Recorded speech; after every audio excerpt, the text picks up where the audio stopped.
আজ আমরা অনেক ব্যক্তির কাছেই অনেক কথা, বড় বড় সুন্দর সুন্দর কথা শুনতে পাচ্ছি আমরা। অনেকের অনেক সুন্দর সুন্দর কথা আমরা দেখতে পাচ্ছি পত্রিকার মাধ্যমে, মিডিয়ার মাধ্যমে। কিন্তু সেদিন এইসব ব্যক্তির কাছ থেকে আমরা কোনো সংস্কারের কোনো কথা শুনতে পারিনি। আজ সংস্কার প্রস্তাবের নামে আমরা দেখছি বিভিন্ন ব্যক্তি বিভিন্ন রকম কথা বলছেন। শহীদ রাষ্ট্রপতি জিয়া রহমানের খাল কাটা কর্মসূচি আবার শুরু করা, অন্য যতগুলো মানুষ আজ সংস্কারের কথা বলছেন, সংস্কার বিষয়ে কথা বলছেন, তাদের সাথে বিএনপির পার্থক্যটা এখানে কোথায়? বিএনপি স্বৈরাচার যখন অস্ত্রের জোরে ক্ষমতা দখল করে রেখেছিল, যখন মানুষকে, আমাদের শত শত নেতাকর্মীকে গুম খুন করার মাধ্যমে ক্ষমতা ধরে রেখেছিল, যখন দেশের লক্ষ লক্ষ মানুষের উপর অত্যাচার নির্যাতন চালিয়ে মানুষের ভোটের অধিকারকে হরণ করে ক্ষমতা দখল করে রেখেছিল, তখন তার সেই রক্তচক্ষুকে উপেক্ষা করে বাংলাদেশ জাতীয়তাবাদী দল দেশের মানুষের সামনে 31 দফা উপস্থাপন করেছে। সেই স্বৈরাচারের চোখ রেখে বাংলাদেশ জাতীয়তাবাদী দল বলেছে, তোমরা দেশকে ধ্বংস করেছ, আমরা দেশকে পুনর্গঠন করতে চাই। প্রিয় সহকর্মীবৃন্দ, সেই সময় আমরা, আমাদের পাশে, আমাদের সাথে কিছু রাজনৈতিক দল ছিলেন, আন্দোলন অংশগ্রহণ করেছিলেন বাংলাদেশের গণতান্ত্রিক কতগুলো রাজনৈতিক দল। সেই দলগুলোকে আমরা সাথে পেয়েছিলাম, তাদের সাথে আলোচনা করে, তাদেরকে সাথে নিয়ে আমরা 31 দফা উপস্থাপন করেছিলাম। আজ আমরা অনেক ব্যক্তির কাছেই অনেক কথা, বড় বড় সুন্দর সুন্দর কথা শুনতে পাচ্ছি আমরা। অনেকের অনেক সুন্দর সুন্দর কথা আমরা দেখতে পাচ্ছি পত্রিকার মাধ্যমে, মিডিয়ার মাধ্যমে। কিন্তু সেদিন এইসব ব্যক্তির কাছ থেকে আমরা কোনো সংস্কারের কোনো কথা শুনতে পারিনি। কিন্তু সেদিন একমাত্র আপনাদের দল, আপনাদের এই প্রিয় দল বাংলাদেশ জাতীয়তাবাদী দল, সেই স্বৈরাচারের রক্তচক্ষুকে উপেক্ষা করে দেশ পুনর্গঠনের কথা বলেছে।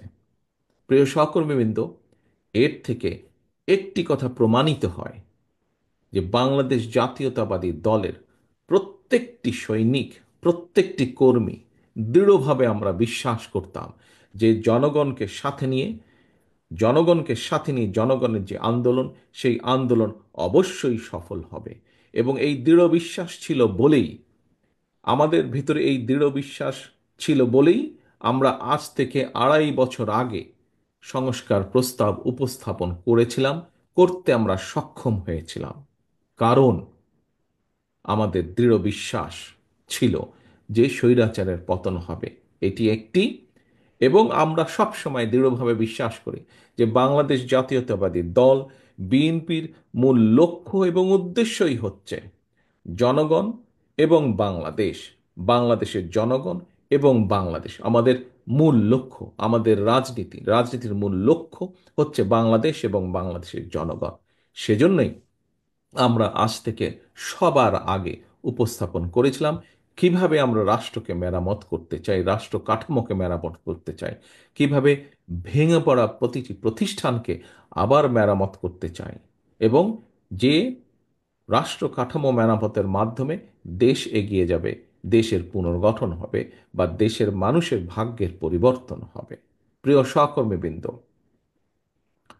আজ সংস্কার প্রস্তাবের নামে আমরা দেখছি বিভিন্ন ব্যক্তি বিভিন্ন রকম কথা বলছেন। বলতেই পারেন বিভিন্ন ব্যক্তি, তাতে কোনো সমস্যা নেই। কিন্তু আমাদের কাছে মূল লক্ষ্য হলো, আগেই বলেছি, যে ভেঙে পড়া রাষ্ট্রীয় কাঠামোকে পুনর্গঠন করা। আমাদের কাছে মূল লক্ষ্য হলো এই দেশের মানুষের ভাগ্যের পরিবর্তন। অর্থাৎ আজ সারা দেশে লক্ষ লক্ষ বেকার, প্রায় কোটির কাছাকাছি শিক্ষিত, অল্প শিক্ষিত, অজ্ঞ শিক্ষিত, যেভাবেই বলি, বেকারদের কর্মসংস্থান। আমাদের কাছে আজকে মূল লক্ষ্য হলো খাল কাটার মাধ্যমে শহীদ রাষ্ট্রপতি জিয়া রহমানের খাল কাটা কর্মসূচি আবার শুরু করা, এবং তার মাধ্যমে কৃষকের সেচের পানির ব্যবস্থা করা, তার মাধ্যমে শুকিয়ে যাওয়া খাল বিল যেগুলো আছে সেগুলোর মধ্যে আবার পানির প্রবাহ তৈরি করা। আমাদের লক্ষ্য হচ্ছে এই দেশের শিক্ষা ব্যবস্থাকে, দেশের যে আগামী ভবিষ্যৎ, আগামী প্রজন্ম, তাদের শিক্ষাকে কিভাবে, তাদের কাছে শিক্ষার সুযোগ পৌঁছে দেওয়া যায়, কিভাবে শিক্ষা ব্যবস্থাকে দৃঢ়ভাবে গড়ে তোলা যায়। প্রিয় সহকর্মীবৃন্দ, আমাদের লক্ষ্য হচ্ছে কিভাবে দেশে উৎপাদন বাড়ানো সক্ষম হয়। আমাদের লক্ষ্য হচ্ছে কিভাবে দেশে নারীদের কর্মসংস্থান, একই সাথে নারীদের ক্ষমতায়ন করা সম্ভব হয়, ক্ষমতায়ন বৃদ্ধি করা সম্ভব হয়, সেটি হচ্ছে আমাদের লক্ষ্য। প্রিয় সহকর্মীবৃন্দ, আমাদের লক্ষ্য হচ্ছে এই দেশের মানুষের স্বাস্থ্যের ব্যবস্থা কিভাবে উন্নত করা যায়, যাতে এই দেশের মানুষকে স্বাস্থ্যর যেই সার্ভিস, সেই সার্ভিসটি পাবার জন্য যাতে তাদেরকে বিদেশে যেতে না হয়, এই দেশে বসেই এই দেশের মানুষ যাতে অধিকাংশ মানুষ স্বাস্থ্য সেবা পেতে পারে, সেইটি হাসিল করা হচ্ছে আমাদের লক্ষ্য।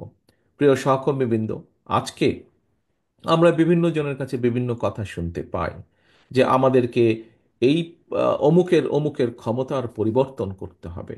হ্যাঁ, ক্ষমতার ভারসাম্য করতে হবে, হ্যাঁ সেটি হয়তো প্রয়োজন।